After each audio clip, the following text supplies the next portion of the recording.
2 महिन्यानंतर झालेल्या नाशिक महापालिकेच्या महासभेत पेस्ट कंट्रोल आणि पाणी पुरवठ्याच्या प्रश्नांवर प्रशासनाला चांगलेच धारेवर धरण्यात आले।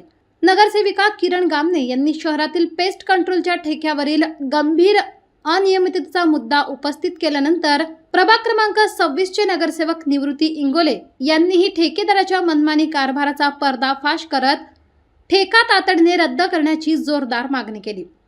इंगोले यांनी सभागृहात सांगितले की सातपूर विभागात पेस्ट कंट्रोलचे काम पाहणारे ठेकेदार नारायण जाधव यांना फवारणीसाठी संपर्क साधला असता माझ्याकडे माणसे कमी आहेत, मशीन घेऊन जा आणि कार्यकर्त्यांकडून फवारणी करून घ्या असे धक्कादायक उत्तर देण्यात आले।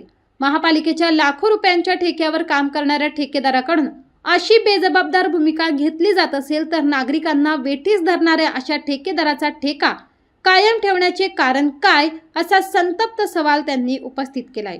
शहरात डास आणि कीटकांचा वाढता प्रादुर्भाव, कागदोपत्री फवारणी आणि प्रत्यक्षात नागरिकांची होणारी गैरसोय यामुळे पेस्ट कंट्रोल यंत्रणेवरच प्रश्नचिन्ह निर्माण झाले असल्याचेही त्यांनी नमूद केले।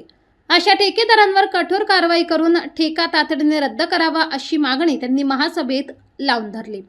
गामणेताईंनी जो विषय मांडला तो विषय खरं तर महत्त्वाचा आहे। आमच्याकडे सातपूरला आमच्या प्रभागात नारायण जाधव नावाची व्यक्ती होती, तो हे काम करतो।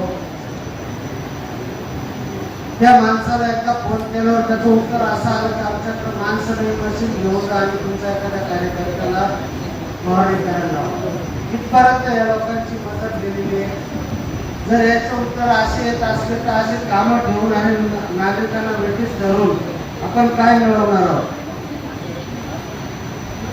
आज पावसाळ्याच्या दिवसाची सुरुवात आहे। आज खरं तर विक्रीचा विषय तो सर्वसामान्य लोकांना आणि असे उत्तर जर या लोकांकडून मिळत असले तर मला वाटतं हे ठेके रद्द केलेले बरे। आणि गामणेताईंनी सांगितलं त्या पद्धतीने काम झालं तर 4 लोक व्यवस्थित काम तरी करतील, कारण त्याच्यावर कोणाचं तरी प्रेशर असेल।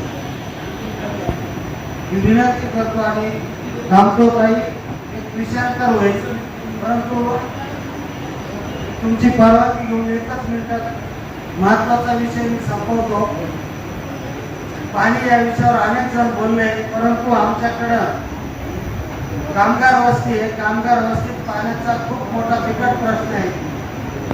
राऊत म्हणून अधिकारी आहे, तो बिचारा एकटाच मेहनत करतो आणि त्याच्या खाली मालमोल सुद्धा त्या राऊत साहेबांचं ऐकत नाही। वाईट परिस्थिती।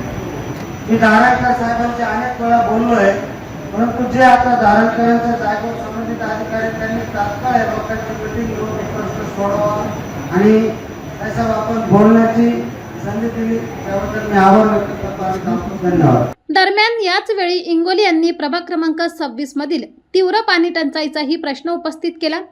अनेक दिवसांपासून नागरिकांना सुरळीत पाणी पुरवठा मिळत नसताना प्रशासन आणि संबंधित अधिकारी केवळ बैठका व आश्वासनांपुरते मर्यादित असल्याची टीका त्यांनी केली। नागरिकांच्या मूलभूत प्रश्नांकडे दुर्लक्ष करणाऱ्या प्रशासनाने आता तरी जागे होऊन पाणी पुरवठा आणि पेस्ट कंट्रोल या दोन्ही समस्यांवर तातडीने ठोस उपाययोजना कराव्यात अशी मागणी त्यांनी महासभेत केली आहे।